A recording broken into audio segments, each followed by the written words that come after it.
नमस्कार दोस्तों, आपके अपने चैनल ज़िंदगी के रंग में आपका बहुत स्वागत है। आज हम आपके लिए एक सास बहू की रहस्यमयी कहानी लेकर आए हैं। लालची सास ने बहू के साथ वह किया जो सोचा भी नहीं जा सकता। मेरा नाम वर्षा है। मैं उत्तर प्रदेश के एक शहर में अपने माता पिता के साथ रहती थी। हमारा परिवार मध्यम वर्गीय परिवार था, लेकिन मेरे पिता और मेरी माँ मेरी हर इच्छा पूरी करने की कोशिश करते थे। मेरा स्कूल पूरा होने के बाद जब मैंने कॉलेज में दाखिला लिया तो वहाँ मेरी मुलाकात सावन नाम के एक लड़के से हुई, जो देखने में बहुत ही सुंदर था और उसके विचार भी बहुत ही अच्छे थे। हमारी दोस्ती ने कब प्यार का रूप ले लिया मुझे पता ही नहीं चला। फिर मैंने एक दिन सावन से कहा कि मैं तुमसे शादी करना चाहती हूँ। उसने मुझसे कहा कि मैं तुम्हें एक अच्छा दोस्त मानता हूँ और मैं उसी दोस्ती की खातिर तुम्हारे साथ रहता हूँ, बात करता हूँ। तुम्हारे साथ बात करना और रहना मुझे बहुत अच्छा लगता है, लेकिन मैं अपनी जिद पर अड़ी हुई थी। मैंने उससे कई बार कहा और उसे समझाने की कोशिश की, लेकिन वह शादी के नाम पर मुकर जाता था। एक दिन हमारे घर कुछ लड़के वाले आए जो कि मुझे देखने के लिए आए थे। जब मुझे यह पता लगा तो मैंने तुरंत ही सावन को फ़ोन किया और उसे बताया कि मुझे लड़के वाले देखने के लिए आए हैं। उसने बिना किसी विरोध के एकदम शांत मन से कह दिया कि अच्छी बात है, तुम्हारे माता पिता जहाँ चाहते हैं वहाँ तुम चुपचाप शादी कर लो। लेकिन मैं अपनी जिद पर अड़ी हुई थी कि मुझे सावन से ही शादी करनी है। फिर मैंने सावन को समझाया। उसने कहा चलो मैं कोशिश करके देखता हूँ, माँ से बात करता हूँ और माँ को मनाने की कोशिश करता हूँ। सावन ने अपनी माँ से बात की, लेकिन वो टस से मस नहीं हुई, क्योंकि वह सावन की शादी अपनी सहेली की बेटी से करवाना चाहती थी। तब मुझे कोई और रास्ता सुझाई नहीं दिया, तो मैंने सावन को कहा कि तुम अगर मुझसे शादी नहीं करोगे तो मैं आत्महत्या कर लूँगी, और मैंने वही करने की कोशिश भी की। सावन का फ़ोन रखते ही मैंने अपने हाथ की नस काट ली। यह देखकर मेरे माता पिता घबरा गए और उन्होंने मुझे तुरंत ही अस्पताल में भर्ती करवा दिया। फिर यह बात ना जाने कैसे सावन को पता लगी, तो उसने अपनी माँ से बात की। सावन बहुत डर गया था। हालात को देखते हुए उसकी माँ ने सावन की बात मान ली और वह अस्पताल में ही मेरा रिश्ता लेकर आ गई और हमारी शादी खुशी खुशी हो गई। शादी करके जब मैं सावन के घर पहुंची तो वहां मैंने देखा सावन अपनी माँ और 2 बहनों के साथ रहता था। हमारी शादी को अभी 2 महीने ही हुए थे। हम दोनों की ज़िंदगी बहुत अच्छे से चल रही थी। सावन से शादी मेरी मर्जी से हुई थी। हालांकि सावन मुझसे शादी नहीं करना चाहता था। वह मुझसे शादी क्यों नहीं करना चाहता था, यह मैं कभी भी समझ नहीं पाई। सावन मेरा क्लासमेट था। हम दोनों एक दूसरे को बहुत पसंद करते थे। मैं जानती थी कि वह मुझे पसंद करता है, तो जाहिर सी बात है, पसंद करने वाला इंसान शादी भी करना चाहता है। लेकिन सावन ने कभी मुझसे शादी के लिए बात नहीं की। वह सिर्फ कहता था कि मैं तुम्हें पसंद करता हूँ, तुम्हें अपना अच्छा दोस्त मानता हूँ, बाकी मैं तुमसे शादी नहीं कर सकता। यह बात मेरी समझ में कभी नहीं आई कि वह इस तरह की बातें क्यों करता है। मैं मन ही मन उसे बहुत प्यार करने लगी थी। मेरे दिल में सावन के लिए बहुत सारी फीलिंग्स ने घर कर लिया था। तो मैंने देखा कि मुझे देखने के लिए एक दिन लड़के वाले आए हुए हैं। मुझे जब यह बात पता चली तो मैं घबरा गई, क्योंकि मैं इस लड़के से शादी नहीं करना चाहती। मेरी मोहब्बत तो सावन ही है, इसीलिए मैं उसी के साथ अपनी ज़िंदगी गुजारना चाहती हूँ। मैंने उन लोगों के जाते ही सावन को फ़ोन किया और उसे सब कुछ बता दिया। सावन ने कहा कि इसमें परेशान होने वाली क्या बात है। तुम अपने माता पिता के कहने पर जहाँ वो चाहें वहाँ शादी कर लो। वह लोग तुम्हारा भला बुरा जानते हैं और वो तुम्हारा भला ही सोचेंगे। मैंने सावन से कहा, मेरा भला और बुरा सब कुछ तुम्हारे साथ ही है। तुम्हें मुझसे शादी करनी है तो बताओ, और अगर नहीं करनी तो मैं आत्महत्या कर लूँगी, क्योंकि मैं सावन के प्यार में पागल हो चुकी थी। सावन मेरी इस बात से बहुत ज़्यादा डर गया और उसने कहा कि तुम ऐसा कोई भी कदम नहीं उठाना। मैं आज ही घर जाकर इस बारे में अपनी माँ से बात करता हूँ। मैंने सावन से कहा, तुम्हारे पास सिर्फ रात तक का ही समय है, क्योंकि मेरे मम्मी पापा को लड़के वालों को भी जवाब देना है और वह लोग जवाब सिर्फ तभी दे पाएंगे जब मैं उनको अपनी तरफ से हाँ कहूँगी। इसीलिए तुम मुझे जल्दी से जल्दी अपना इरादा बताओ। तुम मुझसे शादी करना चाहते हो या नहीं, और सोच लेना। मुझे जवाब सिर्फ हाँ में ही चाहिए। अगर तुमने ना किया तो मेरी मौत के जिम्मेदार तुम ही होगे। मेरी बात सुनकर अमित बहुत ज़्यादा घबरा गया। उसने कहा कि तुम फिक्र मत करो, मैं रात से पहले ही तुम्हें फ़ोन करूँगा। मुझे अब रात होने का इंतज़ार था कि कब सावन का फ़ोन आए और मुझे उसका जवाब मिले। मैं भगवान से मन ही मन प्रार्थना कर रही थी कि सावन का जवाब हाँ में ही आना चाहिए। मुझे सावन की फ़ोन का इंतज़ार था। इंतज़ार करते करते रात के 12 बज गए, लेकिन अभी तक उसका फ़ोन नहीं आया था, जबकि सावन का कहना था कि वह 11 साढ़े 11 बजे तक सो जाता है। मुझे बहुत घबराहट हो रही थी। फिर जब मुझसे सब्र नहीं हुआ तो मैंने 1 बजे खुद ही उसे फ़ोन किया, क्योंकि मैं उससे बात करने के लिए बहुत बेचैन थी। मेरी पहली घंटी बजते ही उसने मेरी कॉल रिसीव कर ली। मैंने सावन से कहा कि तुमने तो कहा था कि मैं रात से पहले ही तुम्हें फ़ोन करूँगा। अभी मुझे इंतज़ार करते हुए कितना समय बीत गया और तुमने फ़ोन नहीं किया। इस पर सावन की आवाज़ बहुत ही डरी और घबराई हुई निकल रही थी। उसने कहा कि मुझे माफ़ कर दो वर्षा, मेरी मम्मी हम दोनों की शादी के लिए राज़ी नहीं हो रही है। तब मैंने कहा, लेकिन तुम्हारी माँ शादी के लिए क्यों नहीं मान रही है? उन्हें क्या प्रॉब्लम है? मैं दिखने में इतनी खूबसूरत हूँ। सावन कहने लगा, बस ऐसे ही नहीं मान रही है। लेकिन मेरे दिमाग पर तो मोहब्बत का भूत सवार था, इसीलिए मैंने गुस्से में आकर सावन की कॉल कट कर दी और उससे कहा कि अब तुम देखो मैं क्या करती हूँ। मैंने सावन की खातिर अपने हाथ की नस काट दी थी। अगले दिन जब मुझे होश आया तो मैं अस्पताल में थी। सावन को ये बातें कैसे पता लगी मुझे नहीं पता, लेकिन जब मेरी आँख खुली और मैं होश में आई तो मैंने अपने सामने सावन और उसकी माँ को देखा। मेरे घर वालों ने मुझे इस बात पर बहुत ज़्यादा डांटा कि एक बार मैं उनको यह सब कुछ बता देती तो शायद मुझे यह सब करने की ज़रूरत नहीं पड़ती और मुझे इस हालात से गुजरना नहीं पड़ता।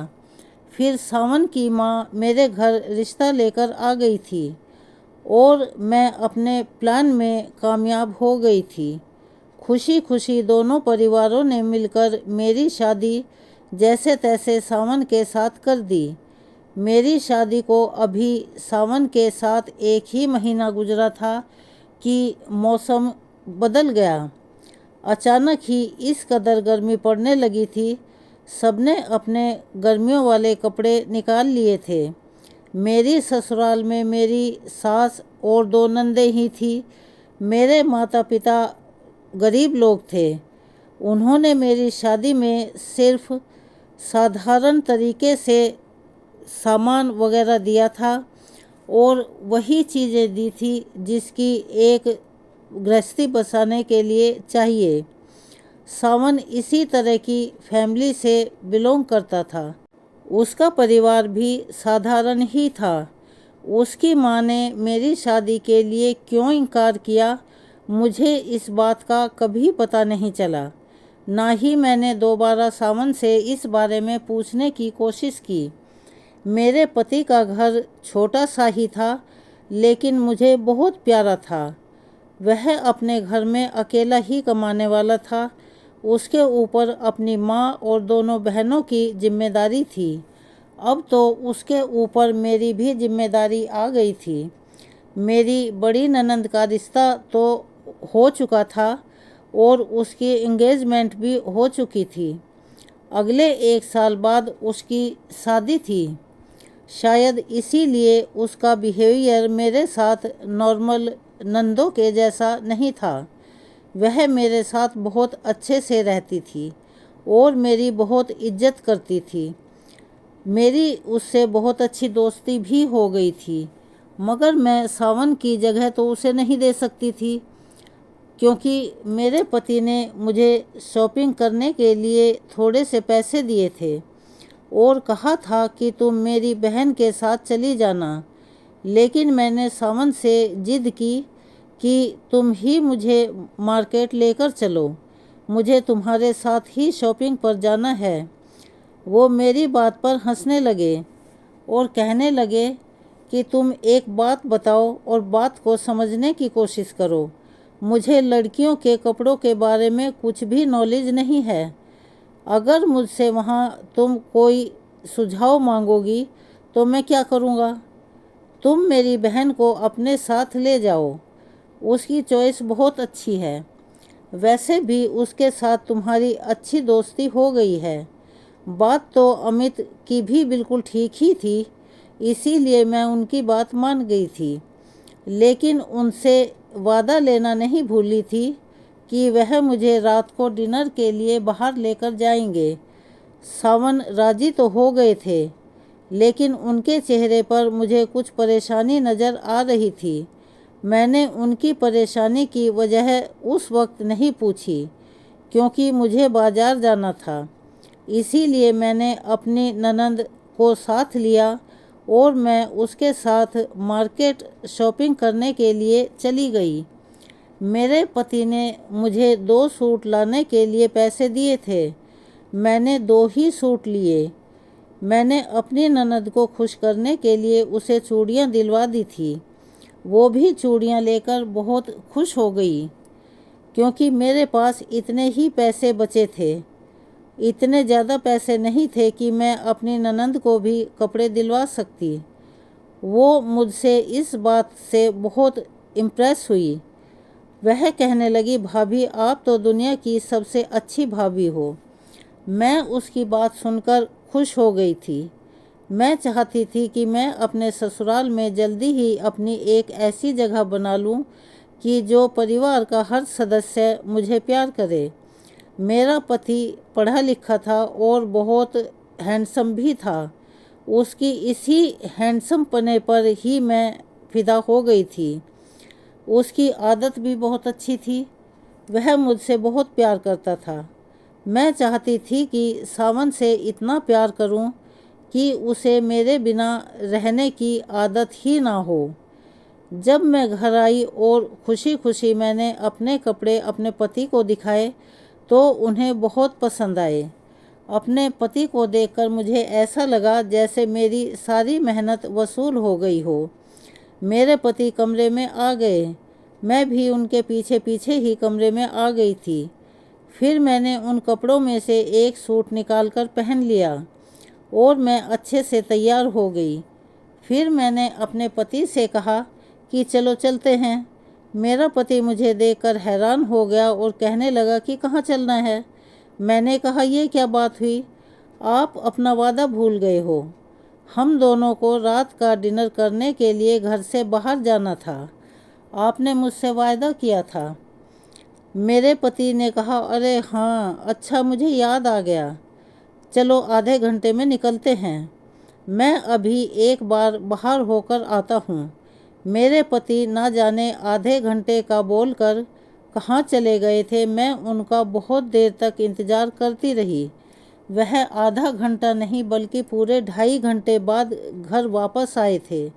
अभी ज़्यादा समय नहीं हुआ था, रात के 9 ही बजे थे। उसके बाद हम दोनों मिलकर एक अच्छे से रेस्टोरेंट में खाना खाने के लिए चले गए। वहाँ पर हमने खाना खाया। खाना खाने के बाद आइसक्रीम भी खाई। उसके बाद खूब एंजॉय किया। मेरा पति गरीब ज़रूर था, लेकिन मेरी हर ख्वाहिश को पूरी करता था। रात को 12 बजने से पहले ही हम लोग घर वापस आ गए थे। मैंने अपने नए कपड़े उतार दिए और उसके बाद मैंने अपने घर वाले पुराने कपड़े पहन लिए थे। लेकिन अगले दिन जब मैं नए कपड़े बाथरूम में लेने के लिए गई तो यह देखकर मैं घबरा गई। मेरे पैरों तले से ज़मीन खिसक गई कि मेरे जितने भी नए कपड़े थे जो मैं कल लेकर आई थी, वो सब कैंची से कटे हुए थे। उसमें जगह जगह कट के निशान दिखाई दे रहे थे। मेरी तो उन कपड़ों को देखकर आंखें फटी की फटी रह गई। फिर मैंने अपना दूसरा वाला सूट देखा तो उसका भी यही हाल था। मैंने अपने पति से कहा कि अगर आपको मेरे कपड़े पसंद नहीं आए थे तो आप मुझे कल ही बता देते, मैं उन्हें बदल कर ले आती।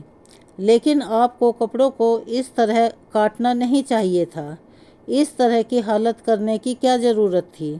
मैं तो यही समझ रही थी कि सावन को मेरे कपड़े पसंद नहीं आए, तभी तो उन्होंने कपड़ों के साथ इस तरह का व्यवहार किया है। अलमारी में मेरे बाकी के कपड़े भी पड़े हुए थे, सारे ही कहीं ना कहीं से कटे हुए थे।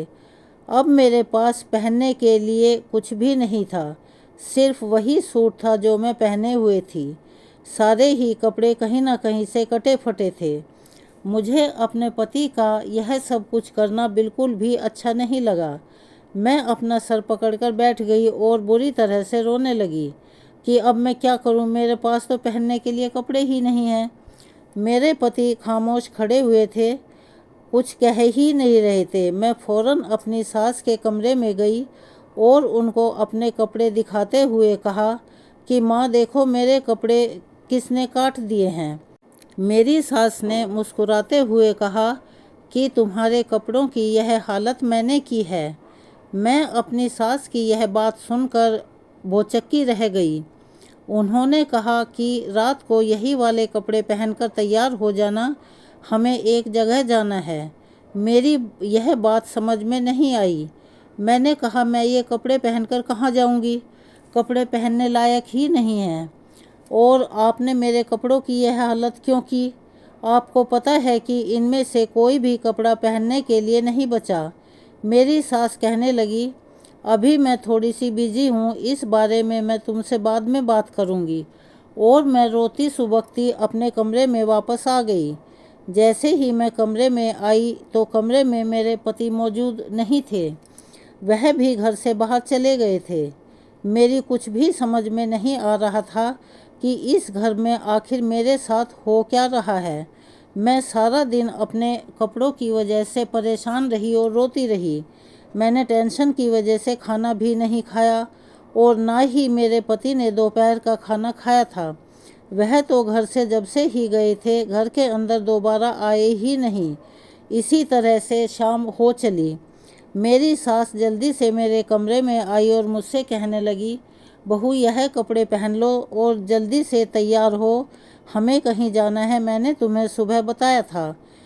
अपनी सास से मैंने कहा, आप यह मुझसे किस तरह का मजाक कर रही हैं? यह कटे फटे कपड़े पहनकर मैं कहाँ जाऊंगी भला? इस तरह के कपड़े कोई पहनकर बाहर जाता है? मैं इस तरह के कपड़े नहीं पहन सकती। उन्होंने जल्दी से कटा फटा सूट निकाल कर मेरे हाथ पर रखा और कहा कि जल्दी से कपड़े पहनो, जैसा मैं कह रही हूँ वही करो। अपनी सास के चेहरे को मैं देखती रह गई। मुझे तो यकीन ही नहीं आ रहा था कि वह किस तरह की बात कर रही है। मैं बड़ी हैरान परेशान थी और अफसोस के साथ अपनी सास से कहने लगी, माँ, ये कपड़े मैं कैसे पहनूंगी। वह एकदम गुस्से में आग बबूला हो गई और कहने लगी, तुम्हें एक बात समझ नहीं आती क्या? यह सब मैं नहीं जानती, बस तुमसे जैसा कहा वैसा ही करो। तुम्हारा बाहर इंतजार कर रही हूँ, तुम्हारे पास सिर्फ 5 मिनट हैं। इन कपड़ों को पहनकर जल्दी से तैयार हो जाओ और बाहर आ जाओ, नहीं तो मुझसे बुरा कोई नहीं होगा। अपनी सास की बातें सुनकर मैं मजबूर हो गई थी और उन कपड़ों को बाथरूम में पहनने के लिए लेकर चली गई। मैं बुरी तरह से रोने लगी। मेरे साथ यह सब कुछ क्या हो रहा है? शादी के 1 महीने बाद ही मेरी सारी खुशियाँ छीन ली गई। मैं अपनी सास के डर से जल्दी जल्दी कपड़े पहनकर बाहर आई। जब मैं बाहर आई तो यह देखकर हैरान रह गई कि मेरा पति भी वहाँ पर खड़ा हुआ था। मैंने अपने पति को रोती हुई नज़रों से देखा। उनमें शिकायत करने जैसा चेहरा बना लिया था। वह मेरी बात को समझ गए थे, लेकिन उन्होंने कुछ भी नहीं कहा और ऐसे ही चुपचाप खड़े रहे। मुझे देखकर मेरी सास मुस्कुराने लगी, जबकि मैं रोती जा रही थी। मेरी सास ने मेरे पति से कहा, सावन जाकर वह पट्टी तो ले आओ। मेरी समझ में नहीं आया कि वह किस पट्टी की बात कर रही हैं। पहले तो मेरे पति ने उन्हें सर हिलाकर मना कर दिया, लेकिन फिर जब मेरी सास ने उन्हें घूर कर देखा तो वह काले रंग की एक पट्टी लेकर आ गए। मेरी सास ने मुझे देखकर कहा, ऐसे नहीं रोते बेटा, यह आंसू पोंछ लो और अपने चेहरे पर मुस्कुराहट लेकर आओ। मैंने खुद को बड़ी मुश्किल से कंट्रोल किया और मैं मुस्कुराने लगी। मेरी सास ने मेरे सर पर हाथ रखा और मुझसे कहा, आओ मेरे साथ चलो। फिर बाहर आंगन में जाते ही मेरी सास ने मेरी आंखों पर वह काले रंग की पट्टी बांध दी। मैंने कहा, आप मेरी आंखों पर यह पट्टी क्यों बांध रही हैं? मेरी सास ने मेरी बात का कोई भी जवाब नहीं दिया। मेरे करीब आकर मेरे कान में कहने लगी, बहू, तुम्हें यह पट्टी नहीं खोलनी है। अगर तुमने पट्टी खोलने की कोशिश की तो तुम्हारा पति तुम्हें तलाक देकर घर से निकाल देगा। मैं अपनी सास के मुंह से यह बात सुनकर बहुत ही हैरान हुई और फिर इस काम को मजबूरी में करने के लिए तैयार हो गई, क्योंकि मैंने अपने पति को पाने के लिए ना जाने कितनी परेशानी उठाई थी। मेरी सास, जो कि हमारी शादी के लिए मान नहीं रही थी, इसलिए अब मुझे अपनी सास का हर कहना मानना पड़ेगा, ऐसा मेरा दिल कह रहा था। मेरा दिल बुरी तरह से मजबूर होकर रह गया। मुझे कुछ भी अच्छा नहीं लग रहा था। फिर यह कपड़े हर तरफ से कटे फटे हुए थे, कई जगह पर तो बड़े बड़े छेद हो रहे थे। मैं ऐसे कपड़ों में कैसे घर से बाहर निकल सकती थी? लेकिन अपनी सास का हुक्म मानना मेरी बहुत बड़ी मजबूरी थी। मैंने भगवान का नाम लिया और जाने के लिए तैयार हो गई। मेरी सास मुझे पैदल ही कहीं पर लेकर जा रही थी। मेरी सास ने मेरा हाथ पकड़ रखा था, क्योंकि मेरी आंखों पर तो पट्टी बंधी हुई थी, मुझे कुछ भी नहीं दिख रहा था। हम लोग काफ़ी दूर तक चलकर आ गए। थोड़ी देर बाद मुझे कुछ ऐसा एहसास होने लगा जैसे मेरे पास बहुत सारे लोग हैं। मैं महसूस कर सकती थी कि मैं किसी भीड़ वाली जगह पर खड़ी हुई थी। थोड़ी देर बाद मेरी सास ने मुझे बैठने के लिए कहा। उसके बाद मैं एक जगह पर बैठ गई, क्योंकि पैदल चलते चलते मेरी हालत ख़राब हो गई थी। ना जाने मेरी सास मुझे किस नर्क में लेकर आ गई थी। उसके आधा घंटा बाद मेरी सास ने मुझे फिर पैदल चलने के लिए कहा और फिर हम दूसरी जगह पर आ गए। इस जगह पर भी चारों तरफ मेरे कानों में शोर पड़ रहा था। इस वाली जगह पर तो इतना शोर था कि चारों तरफ से मुझे गाड़ियों के हॉर्न की आवाज़ें आ रही थी। मैंने अपने कानों पर हाथ रख लिया। मेरी सास ने मुझसे कहा कि तुम्हें बोलना नहीं है, इसीलिए उनके कहने के मुताबिक मैंने अपनी आवाज़ को बंद कर लिया। यहाँ पर भी मेरी सास ने मुझे ज़मीन पर बैठने के लिए कहा तो मैं बैठ गई। मेरी कुछ भी समझ में नहीं आ रहा था कि मेरी सास ने मुझे बीच सड़क पर क्यों बैठा दिया, क्योंकि मुझे ट्रैफिक की आवाज़ लगातार आ रही थी, जिससे मैंने अंदाज़ा लगाया कि आसपास से गाड़ियां गुजर रही हैं। गाड़ियां तो सड़क पर ही होती हैं, गलियों में तो नहीं होती। इसका मतलब था मेरी सास मुझे कहीं खुली जगह पर लेकर आई थी। मुझे पक्का यकीन हो गया था कि मेरे साथ जो भी हो रहा है अच्छा नहीं हो रहा, मगर मैं क्या करती, मजबूर थी। हम वहाँ 1-2 घंटा गुजार कर वापस चलने लगे। मैंने आवाज़ों को पहचानने की कोशिश की ताकि मुझे पता चल सके कि मैं किस जगह पर आई हूँ, मगर मैं नाकाम रही। यह तो पक्का था कि यह कोई रास्ता था। मैं जब घर पहुंची तो मेरी सास ने मेरी आंखों से पट्टी हटा दी और फिर मुझे मेरे कमरे में जाने के लिए कह दिया। मैं जैसे ही अपने कमरे में आई तो मैंने देखा कि मेरा पति अपना सर झुकाए हुए पलंग पर बैठा हुआ था। जैसे ही मैं पलंग पर बैठी तो मैं बहुत ज़्यादा थकी हुई थी, इसीलिए थोड़ी देर बाद मैं लेट गई। मैंने अपने पति से कोई बात नहीं की क्योंकि मुझे बहुत गुस्सा आ रहा था। उसने मुझे देखते ही मेरी टांगें दबाना शुरू कर दी। मैं सावन के इस तरह के बर्ताव से बहुत परेशान हो चुकी थी। मैंने अपने पति को पैर दबाने से मना नहीं किया क्योंकि मेरे पैरों में बहुत दर्द हो रहा था। पैर दबाने से मुझे कुछ सुकून मिल गया। मेरे पति ने देखा कि मैं उनसे बात नहीं कर रही हूँ तो वह कहने लगे, वर्षा, आज जो कुछ भी हुआ उसके लिए मैं बहुत शर्मिंदा हूँ। कल मैं तुम्हें शॉपिंग पर लेकर चलूँगा, तुम अपनी मर्जी के मुताबिक कपड़े खरीद लेना।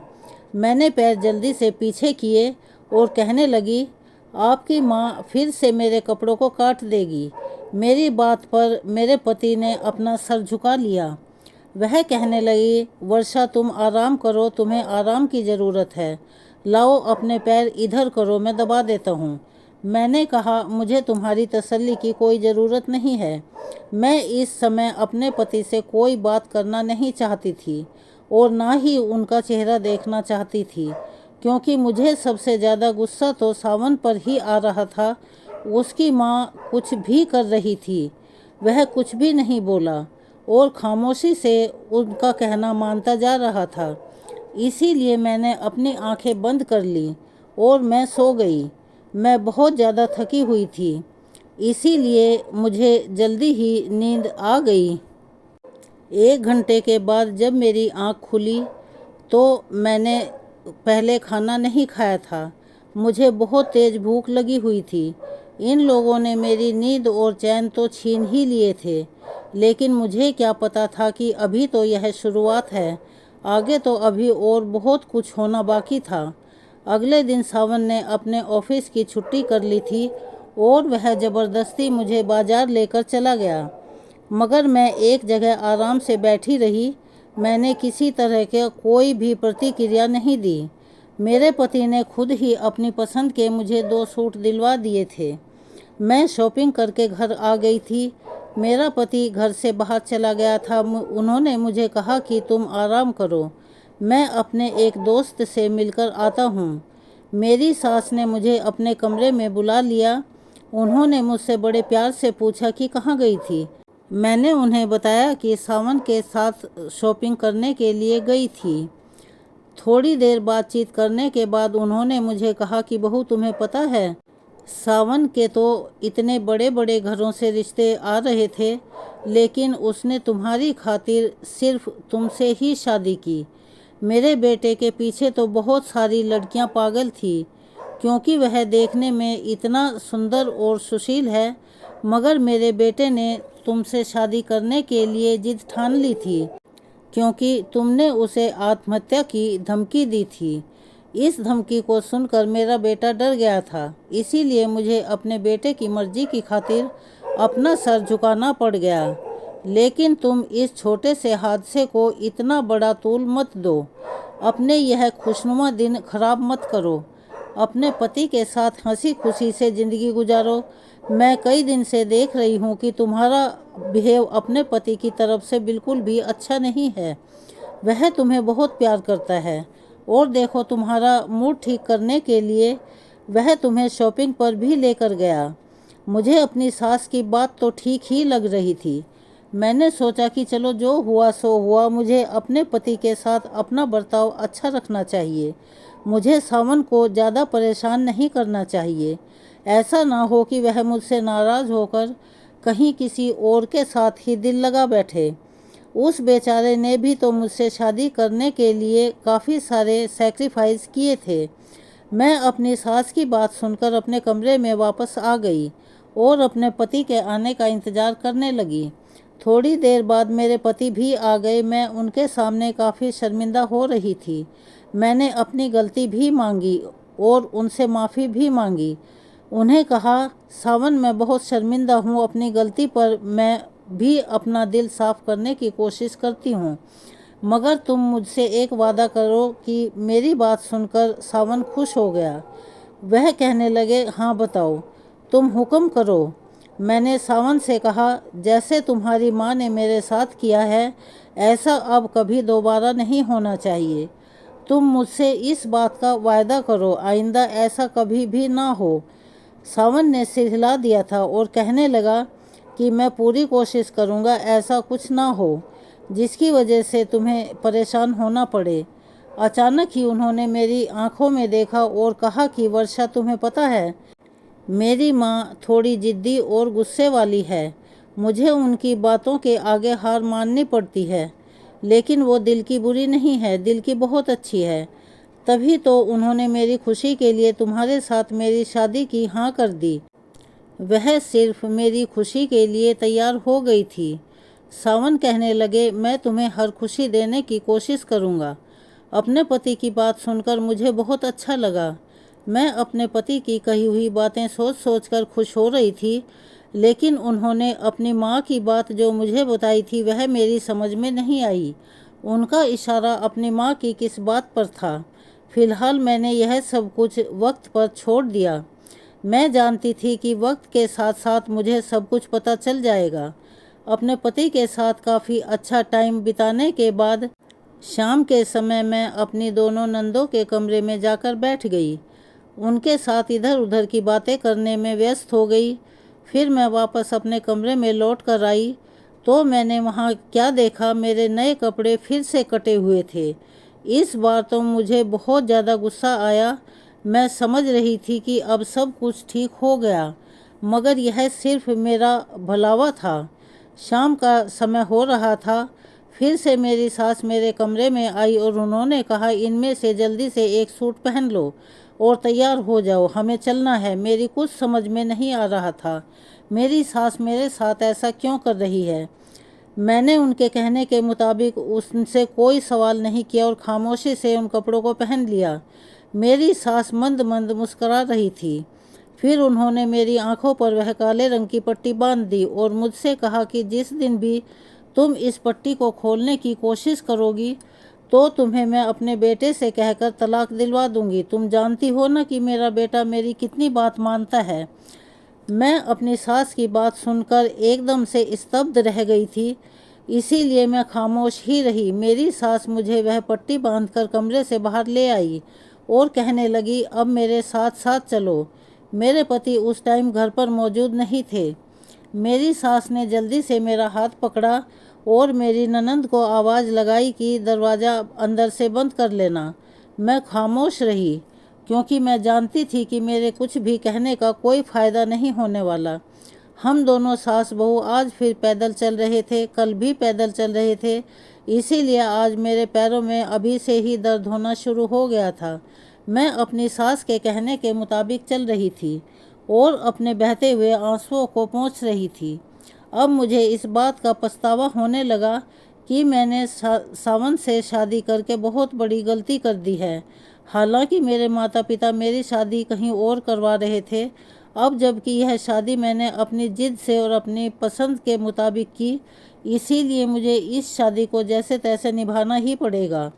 मुझे अपनी माँ की कही हुई बात याद आ गई, जिस पर उन्होंने मेरी शादी के समय कहा था कि वर्षा, तुम इस लड़के से शादी तो कर रही हो, यह शादी हम तुम्हारी जिद की वजह से करवा रहे हैं, वरना जो रिश्ता हमने तुम्हारे लिए देखा था वह लड़का बहुत ही अमीर और अच्छी फैमिली से संबंध रखता है। तुम वहाँ पर बहुत खुश रहती, लेकिन यहाँ शादी करने की तुम्हारी अपनी मर्जी है। इसीलिए तुम्हें अपनी लव मैरिज को बसाकर ही रखना होगा, क्योंकि 90% लव मैरिज सक्सेसफुल नहीं होती। अपनी माँ की बात पर मैंने उनको जवाब दिया था कि सावन मुझसे बहुत प्यार करता है। मैं आपसे इस बात की शर्त लगा सकती हूँ कि मेरी शादी के बाद मेरी ज़िंदगी अरेंज मैरिज की कपल से भी ज़्यादा अच्छी रहेगी। मेरे माता पिता ने जब मेरी और सावन की शादी के लिए मेरे सुसाइड वाले तरीके से माने, और तो और सावन की माँ भी मान गई थी, तब मुझे लगा कि बैठे बिठाए मेरे भाग्य खुल गए। लेकिन मुझे क्या पता था कि मेरे भाग्य खुलेंगे नहीं, बल्कि मेरी आने वाली ज़िंदगी नरक बन जाएगी। अब मुझे अपनी इस पसंद पर और अपने फैसले पर पछतावा होने लगा था कि मुझे अपने माता पिता के कहने पर जहाँ वो चाहते थे मुझे वहाँ शादी करनी चाहिए थी। लेकिन मेरे भाग्य में शायद यही सब कुछ लिखा हुआ था। फिर कल की ही तरह उसी जगह पर पहुंच चुके थे जहां शोर ही शोर था और खूब गाड़ियों की आवाज़ें आ रही थी। 2-3 घंटे इसी तरह से हमें इधर से उधर टहलते हुए हो गए थे। कहीं पर मेरी सास मुझसे कहती कि बैठ जाओ, कहीं पर कहती कि उठो, और कहीं बोलना बिल्कुल भी मत, बस खामोशी से जैसा मैं कहती हूँ वैसे ही करती रहो। 2-3 घंटे इसी तरह से गुजर जाने के बाद फिर हमने अपने घर की ओर रुख किया। घर आते ही मेरे पति मेरे पैर दबाने लगे, लेकिन मैं तिलमिला रही थी। मुझे बिल्कुल भी सुकून नहीं मिल रहा था। सावन शर्मिंदा होकर मुझसे बातचीत करने की कोशिश कर रहे थे। मैंने सोचा ना जाने यह कब तक मेरे साथ ऐसे ही होता रहेगा। मैंने अपने पति से पूछा था कि तुम्हारी माँ मेरे साथ यह सब कुछ क्यों कर रही है, लेकिन उन्होंने तो अपने मुंह पर ताला लगाया हुआ था, इसीलिए वो हमेशा खामोश ही रहते थे। मैंने सोच लिया था कि मुझे सच्चाई का खुद ही पता लगाना होगा। सारी रात मुझे नींद नहीं आई और मैं ऐसे ही लेटी लेटी अपनी योजना बनाती रही। सुबह फिर से मेरे पति ने मुझसे कहा कि मैं तुम्हें शॉपिंग पर लेकर चलता हूँ, लेकिन मैंने आज शॉपिंग करने के लिए अपने पति को मना कर दिया। मैं अपनी सास से कहने लगी, माँ शाम को किस टाइम पर मुझे आपके साथ जाना है। मेरी सास आज मेरी इस बात पर मुस्कुराने लगी और कहने लगी कि शाम के 5 बजे तुम बिल्कुल तैयार हो जाना। उनकी यह बात सुनकर मैं खामोश हो गई। सावन से बातचीत करना मैंने बिल्कुल बंद कर रखा था, क्योंकि वह मुझे कुछ बताता ही नहीं था। और तो और घर में 2-2 नंदे भी थी, उन्हें भी किसी बात की कोई खबर नहीं थी, क्योंकि मेरी सास अपनी बेटियों पर बहुत ज़्यादा रौब दिखाती थी और अपनी बेटियों को कमरे से बाहर निकलने ही नहीं देती थी। मैं अपने कमरे में चली गई। दोपहर के समय पर जब मेरे पति घर आए तो उन्होंने मुझसे कहा कि चलो अभी तुम्हारे पास समय है, मैं तुम्हें शॉपिंग कराने के लिए लेकर चलता हूँ। लेकिन मैं तो उनसे बात कर ही नहीं रही थी, इसीलिए मैंने उनसे कह दिया कि आज मेरी तबीयत ठीक नहीं है, मुझे कहीं नहीं जाना। धीरे धीरे शाम के 5 बज गए और मैं अपने उन्हीं फटे हुए कपड़ों में से एक सूट निकालकर पहन चुकी थी। तैयार होकर अपने कमरे से बाहर निकल ही रही थी कि मुझे अपने पति के बोलने की आवाज़ आई। वह अपनी माँ से कह रहे थे कि माँ प्लीज़ आप वर्षा के साथ यह सब कुछ मत करो, वर्षा को आज अपने साथ लेकर मत जाना, उसकी तबीयत ठीक नहीं है। मेरी सास रोज़ के मुताबिक मेरी आँखों पर पट्टी बांधी थी। तभी अचानक मैंने अपनी सास से कहा कि रुकिए माँ, इन चप्पलों से मेरे पैर में बहुत दर्द होता है, मैं दूसरी चप्पल पहनकर आ जाती हूँ। मेरी सास ने कहा कि ठीक है, लेकिन जल्दी ही आ जाना। मैं इस बंधी हुई पट्टी को अपने हाथ में खोलकर पकड़कर अपने कमरे में आ गई। मैंने जल्दी से कैंची निकाली और पट्टी के अंदर इस तरह से छेद किया ताकि वह किसी को दिखाई ना दे। मुझे सिर्फ यही फिक्र हो रही थी और डर लग रहा था कि अगर यह छेद मेरी सास ने देख लिया तो मेरी सास मुझे मेरे पति से तलाक दिलवा कर घर से निकलवा देगी। मैंने जल्दी से अपना काम ख़त्म किया। उसके बाद मैं दूसरी चप्पल पहनकर बाहर आ गई और अपनी सास के सामने ही अपनी आँखों पर इस पट्टी को बांध लिया। उसके बाद हम फिर से पैदल चलने लग गए।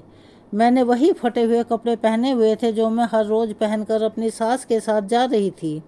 हम चलते ही चले जा रहे थे। मेरी सास भी खामोश थी, मेरा हाथ पकड़कर चल रही थी। इसी तरह चलते चलते मेरी नज़र सड़क के कोने पर गई जहाँ पर मेरी सास ने मुझे बैठा दिया। लेकिन वहाँ बैठने के बाद मेरे साथ कुछ ऐसा हुआ जिसे देखकर मेरे होश उड़ गए थे। मेरी सास के हाथ में एक बड़ा सा बोर्ड था और उस बोर्ड पर क्या लिखा हुआ था यह तो मुझे समझ नहीं आया।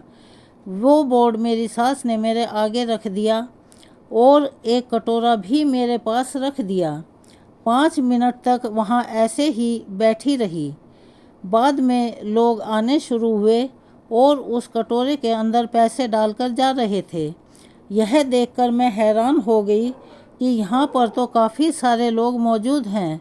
मेरी सास इतनी चालाक थी कि उन्होंने कटोरे में पहले से ही एक सफ़ेद रंग का रुमाल बिछाया हुआ था कि ताकि मुझे कटोरे के अंदर से सिक्का डालने की आवाज़ ना आए, उसकी खनक की आवाज़ मुझे पता ना लगे और मैं पहचान ना सकूं कि मेरे पास कोई बर्तन रखा हुआ है और उसमें कुछ डाला गया है। सिक्के की आवाज़ कटोरे में से ना आए, इसी वजह से उसने उसमें पहले ही एक कपड़ा बिछा दिया था। लोग बाग उसी में पैसे डालकर जा रहे थे। कुछ लोग सिक्के डाल रहे थे तो कुछ लोग नोट भी डाल रहे थे। इसी तरह से काफ़ी सारे पैसे इकट्ठे हो गए। मेरी सास ने मुझे उस जगह से उठाया, अपने सारे सामान को लिया। आधा घंटा इस जगह पर बैठने के बाद मेरी सास मुझे दूसरी जगह पर ले गई। वहाँ पर भी कुछ ऐसा ही हुआ। मेरी सास ने मुझे बैठने के लिए कहा। इस तरह से काफ़ी सारे लोग इस कटोरे में पैसे डालते जा रहे थे। इसका मतलब यह था कि मेरी सास ने मुझे भिखारिन बना दिया था। मैं अब समझ चुकी थी कि मुझे अभी तक क्यों पता नहीं चल सका कि मुझे कहाँ ले जाया जाता है। इसी तरह से लगभग 2-3 घंटे बीत गए। मेरी सास के पास काफ़ी सारे पैसे इकट्ठे हो चुके थे। मेरी सास मुझे लेकर घर वापस आ गई। घर आने के बाद मैंने सोच लिया था कि मैं यह सब कुछ अब बर्दाश्त नहीं कर सकती। इसीलिए घर के अंदर दाखिल होते ही मैंने अपनी आंखों से पट्टी हटा दी। घर में मेरा पति मौजूद था। मेरी सास ने जैसे ही मेरी इस हरकत को देखा तो वह आग बबूला हो गई। उन्होंने कहा कि मैंने तुम्हें इतनी जल्दी पट्टी हटाने के लिए बोला था क्या? मैंने तुम्हें कहा था कि यह पट्टी मैं ही हटाऊंगी।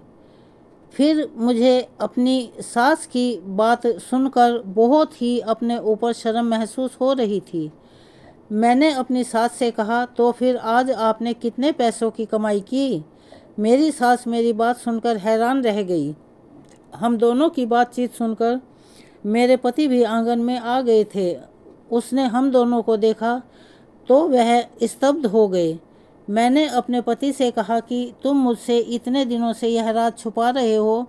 तुम्हारी माँ तुम्हारी पत्नी से सड़कों पर भीख मंगवा रही है। आज मुझे मेरे सवालों के जवाब मिल गए। मेरे साथ क्या होता है, मेरे कपड़े क्यों काटे जाते हैं और क्यों फाड़े जाते हैं। मेरी सास कहने लगी कि खामोश हो जाओ, अब इससे आगे एक भी शब्द मत बोलना। मैंने अपनी सास से कहा, आज भी आप मुझे यही धमकी देंगी? अगर मैंने आपकी बात नहीं मानी तो आप मुझे मेरे पति से तलाक दिलवाकर घर से बाहर निकलवा देंगी। मैंने कहा, आज मैं सारी सच्चाई जानकर ही रहूँगी और अगर आपने मुझे कुछ नहीं बताया तो मैं खुद इस घर को छोड़कर चली जाऊँगी। वैसे भी मैं भिखारिन वाली ज़िंदगी नहीं जी सकती। मेरे माता पिता भले ही गरीब हों लेकिन कभी उन्होंने मुझे ऐसा कोई काम नहीं करवाया जैसा फ़ायदा आप लोग मेरा उठा रहे हैं। मेरा पति मेरी बात सुनकर घबरा गया था। उसने कहा, प्लीज़ मुझे छोड़कर मत जाना वर्षा, मैं तुम्हें सब कुछ बता देता हूँ। मैंने कहा, हाँ आज मुझे सब कुछ बता दो वरना अच्छा नहीं होगा, क्योंकि मैं यह सब कुछ अब बर्दाश्त नहीं कर सकती। मेरे पति ने मुझे बताया कि मेरी माँ ने मेरे लिए पहले ही अपनी सहेली की बेटी का रिश्ता फिक्स किया हुआ था, लेकिन मैं तुमसे प्यार करता था, इससे शादी नहीं करना चाहता था। जब मेरी माँ को तुम्हारे बारे में पता चला तो उन्होंने मुझे साफ इनकार कर दिया था कि वह तुम्हारी शादी मुझसे कभी भी नहीं होने देगी। और उधर तुमने भी सुसाइड करने की धमकी दी। मैंने अपनी माँ को मनाने की बहुत कोशिश की थी लेकिन वह मान नहीं रही थी, पर तुमने सुसाइड करने की कोशिश कर चुकी थी। मैंने अपनी माँ को तुम्हारी जान का वास्ता देकर उनको मजबूर किया था। तब जाकर वह हमारी शादी के लिए मानी थी, लेकिन एक शर्त पर उन्होंने कहा था कि मैं एक शर्त पर तुम्हारी शादी इस लड़की के साथ करूंगी। मेरी माँ को पता चल गया था कि तुम एक गरीब परिवार से हो और जब तुम हमारे घर आओगी तो तुम ना तो दहेज में ज़्यादा कुछ लेकर आओगी और ना ही तुम्हारे माता पिता हमारी शादी धूमधाम से करेंगे। मेरी माँ की सहेली तो बहुत अमीर थी, वो लोग दहेज में मुझे एक कार, एक बंगला और बिजनेस करने के लिए लाखों रुपए दे रहे थे।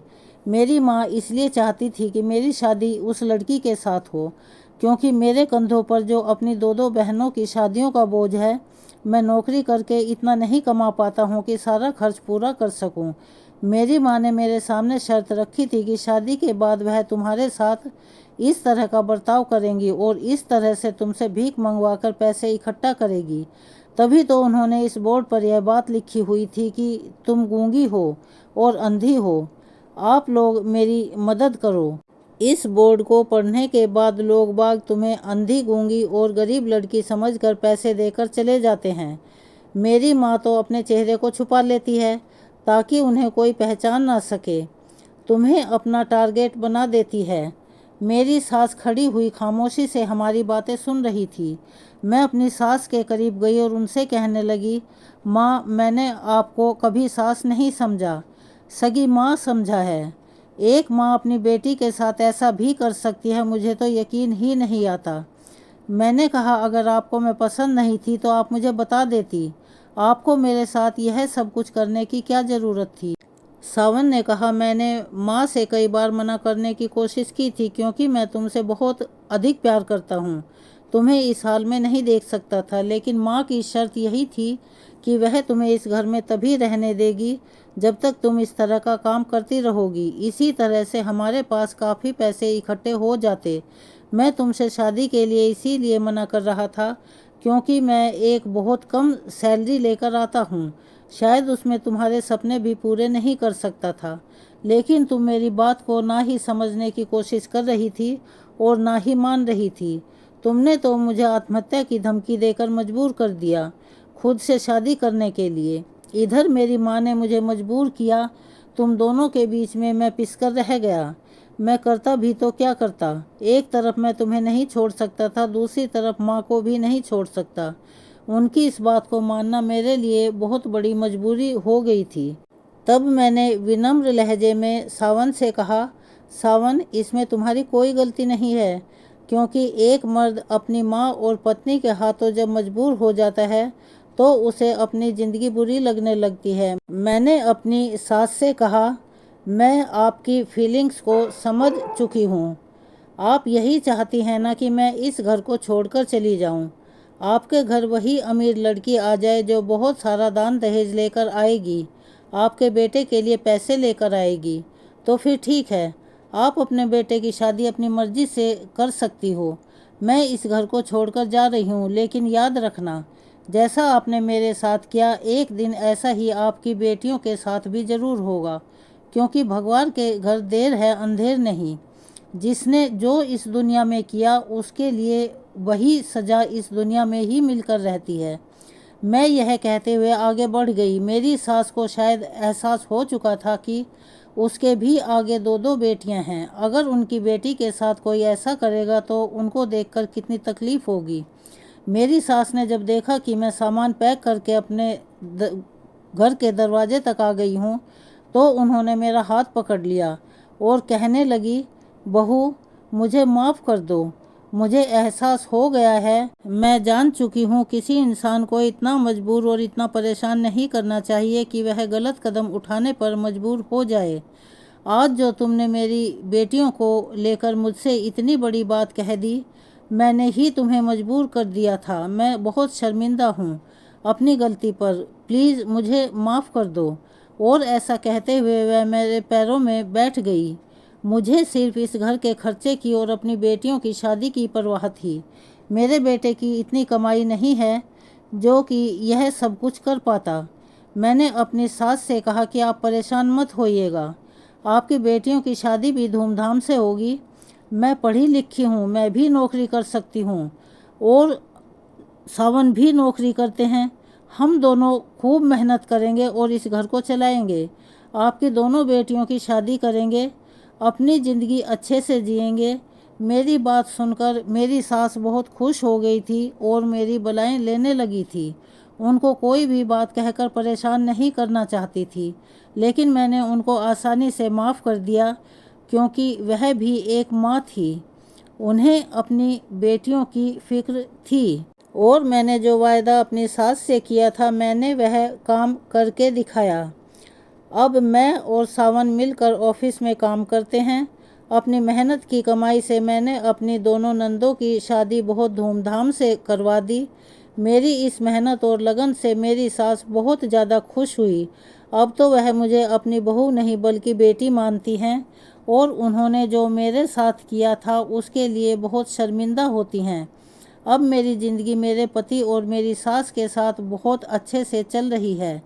और तो और भगवान ने अब मुझे एक प्यारी सी बिटिया भी दे दी है, जिसके साथ हमेशा मेरी सास खेलती रहती हैं और मुझे मेरी बेटी को बहुत प्यार करती हैं। दोस्तों, अब मैं इसी उम्मीद के साथ इस कहानी को ख़त्म करती हूँ। अगर आपने अभी तक हमारे चैनल को सब्सक्राइब नहीं किया है तो प्लीज़ हमारे चैनल को सब्सक्राइब कर दें, वीडियो को एक प्यारा सा लाइक भी दें और बेल आइकन को दबाना ना भूलें, ताकि हमारी आने वाली हर वीडियो की जानकारी नोटिफिकेशन के ज़रिए आपको पहले ही मिल जाया करे। और अपना सहयोग हमें इसी तरह से देते रहें। वीडियो को ज़्यादा से ज़्यादा शेयर करें। धन्यवाद।